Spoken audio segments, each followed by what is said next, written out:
Nabucodonosor levou esses utensílios para a terra de Sinar, para o templo do seu Deus, e os pôs na casa do tesouro do seu Deus. Depois o rei ordenou a Aspenaz, chefe dos seus eunucos, que trouxessem alguns dos filhos de Israel, tanto da linhagem real como dos nobres, jovens sem nenhum defeito, de boa aparência, sábios, instruídos, versados no conhecimento, e que fossem competentes para servirem no palácio real, e que Aspenaz lhes ensinasse a cultura e a língua dos caldeus. O rei determinou que eles recebessem uma alimentação diária, tirada das finas iguarias da mesa real e do vinho que ele bebia. Os jovens deveriam ser educados ao longo de 3 anos e, ao final desse período, passariam a servir o rei. Entre eles se achavam Daniel, Ananias, Misael e Azarias, que eram da tribo de Judá. O chefe dos eunucos lhes deu outros nomes, a saber, a Daniel de Beltesazar, a Ananias o de Sadraque, a Misael de Mesaque e Azarias o de Abednego. Daniel resolveu não se contaminar com as finas iguarias do rei, nem com o vinho que ele bebia. Por isso pediu ao chefe dos eunucos que lhe permitisse não se contaminar.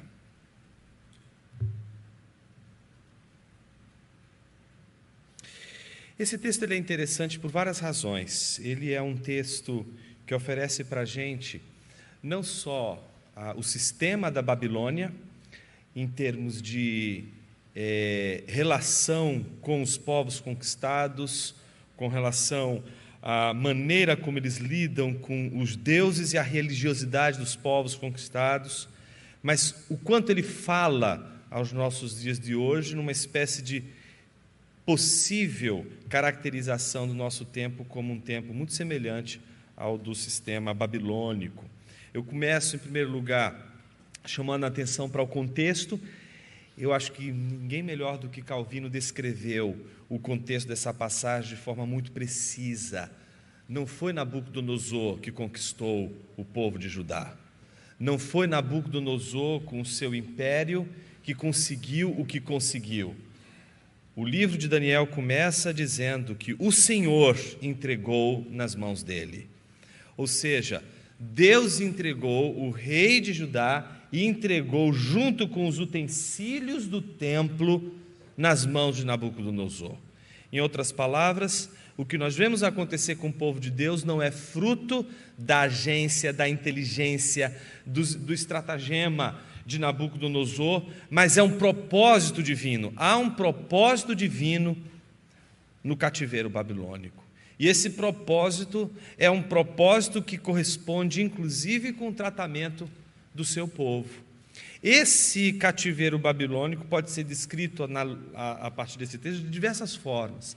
Há vários elementos que a gente poderia trazer à luz aqui e explicitar, mas eu gostaria de chamar a atenção para 3 elementos importantes, porque julgo eles serem importantes para refletir sobre a pergunta: hoje, Deus é uma opção entre todas as opções no mercado religioso de cosmovisão e de ideologias e princípios de direção, não é? De diretriz para a vida? Eu queria chamar a atenção para 3 pontos que considero serem os 3 pontos mais desafiadores da cultura plural que a gente vive hoje. Em primeiro lugar, o próprio pluralismo como uma cosmovisão, não como um dado da realidade. Em segundo lugar, o negacionismo da realidade. E, em terceiro lugar, o desenraizamento. Eu vou explicar os 3 como uma estratégia básica de Nabucodonosor e que ela facilmente é percebida nos dias de hoje, na maneira como a relação entre o universo plural que a gente vive e o discurso singular do cristianismo é desafiado. Observe que Nabucodonosor não conquista, portanto, de acordo com a narrativa de Daniel, o povo de Deus, mas o povo de Deus é entregue nas mãos de Nabucodonosor. O que Nabucodonosor faz? Ele retira o povo do seu habitat natural, retira ele do seu lugar natural, retira ele do seu contexto natural e coloca ele num outro contexto, numa outra realidade. Quando a gente lê, se me falha a memória, Salmo 137, lá diz, né, às margens do rio da Babilônia nós nos assentávamos e chorávamos, lembrando de Sião, e nos salgueiros que lá havia, pendurávamos as nossas harpas, porque aqueles que nos levaram cativos pediam que entoássemos o cântico do Senhor, mas como haveríamos de entoar o cântico do Senhor em terra estranha? Ou seja, eles estão numa terra estranha, num lugar inóspito, num lugar estranho, o lugar não é adequado, não é pelo menos o lugar que eles estavam, eles tinham sido formados, eles são, portanto, tirados de uma realidade e colocados numa realidade completamente diferente daquela que eles viviam. Essa estratégia é muito interessante porque ela começa, em primeiro lugar, trabalhando com as elites. É a elite do povo de Deus. É a elite daqueles que representam a juventude no sentido mais promissor. Aqueles que, de alguma forma, já eram e já possuíam inteligência, já possuíam a sua nobreza, mas que agora expandiriam a sua inteligência, conhecendo a cultura dos caldeus e, ao mesmo tempo, vivendo de forma nobre, com a nobreza babilônica. Então, o que é curioso nesse primeiro movimento de Nabucodonosor? Colocar todos aqueles jovens que representavam a elite do povo de Deus num contexto em que eles veriam, em primeiro lugar, o símbolo religioso da unidade religiosa do povo de Deus ao lado de todos os outros ídolos e de todas as outras possibilidades de adoração e de culto, de reverência que acontecia no contexto babilônico. Ou seja, qual é o primeiro movimento? Ao tirá-los de sua terra, eles agora são obrigados a, nesse mundo, em primeiro lugar, lidar com o pluralismo. Deixa eu explicar de maneira rápida e precisa o pluralismo, porque eu acho que a gente ainda patina um pouco nessa discussão e às vezes quando a gente não discute bem os termos, às vezes não fica muito claro, a gente já pressupõe que pluralismo é uma questão inquestionável, e eu não acho que o pluralismo seja uma questão que a gente deva aceitar sem questionamento, de forma crítica. O pluralismo, ele deve, em primeiro lugar, ser visto como uma cosmovisão, como o próprio sufixo presume. Ele é uma visão de mundo. É diferente quando eu falo da pluralidade. A pluralidade, não.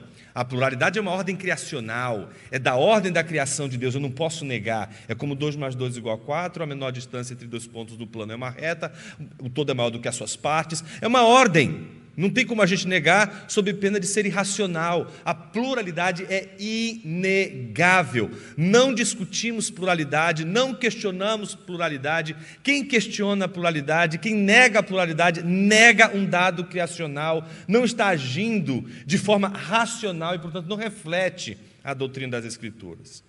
Por outro lado, o pluralismo deve ser colocado como uma visão de mundo. E como uma visão de mundo, o pluralismo não pode ser visto de maneira unívoca. O que eu quero dizer com isso? Que sequer a gente poderia falar em pluralismos. A ideia de que existem várias possibilidades de conceber o pluralismo, mas, em tese, a base fundamental do pluralismo é o princípio do relativismo. Todas as perspectivas são válidas. É por isso que o pluralismo ele se torna um grande desafio para a gente, mas ao mesmo tempo insustentável. Eu não sei se vocês acompanharam recentemente o drama do Monark, quando levantou aquela questão da possibilidade de defesa da visão de mundo nazista. E aí houve uma reação muito negativa, muito forte, não é? Muito contrária. No universo pluralista, afirmado até as últimas categorias, não se poderia condenar monarca. Porque se todas as visões de mundo são válidas, por que não seria válida a visão de mundo nazista? Então, ela só é colocada como uma questão quando a própria comunidade que se diz pluralista não é tão pluralista assim. Ou seja, o pluralismo não é levado até as últimas consequências entre os próprios pluralistas. Os próprios pluralistas não conseguem, não suportam a sua própria visão de mundo, mas impõem essa visão de mundo sob pena de irracionalismo, provocando a todas as manifestações de pensamento a obrigatoriedade de serem colocadas lado a lado. Esse movimento é muito claro em Nabucodonosor ao colocar os utensílios do templo que simbolizam o Deus único, o Deus verdadeiro, o Deus que está acima de todos e que não nega a pluralidade, mas jamais seria uma teologia amparada por um pluralismo dessa natureza, é forçado a colocar, a ser visto ao lado de outros tantos deuses. Então imagine que esses jovens, essa elite, agora está num outro universo, e nesse universo pluralista, tá certo? A sua visão de mundo é colocada ao lado de todas as outras visões de mundo, como se ela fosse igual a todas as outras. Então isso é provocar nessa elite a ideia de que, olha, o pluralismo, ele não parece ser algo que compromete a visão de mundo bíblica.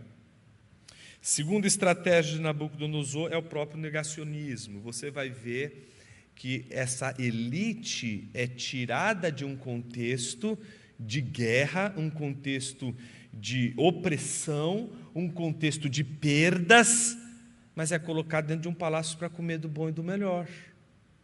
Quem é que vai achar que está perdendo alguma coisa convivendo com o bom e do melhor? Não está faltando nada, o MEC me aceitou, eu já tenho o carimbo do MEC, eu já estou aprovado, o que eu estou falando está sendo aplaudido por todo mundo, a comunidade científica me aceita, eu estou vivendo bem nessa comunidade, eu não provoco ninguém, eles também não me provocam, eu estou num ambiente muito pacífico, eu estou aqui. Não parece que isso aqui é tão ruim assim, não. Receber bolsa da CAPES, da CNPq, da FAPESP, e depois ainda poder viajar para fora do país, ainda com uma bolsa para 2 anos, ficar estudando fora. Não, isso não parece tão ruim assim, não.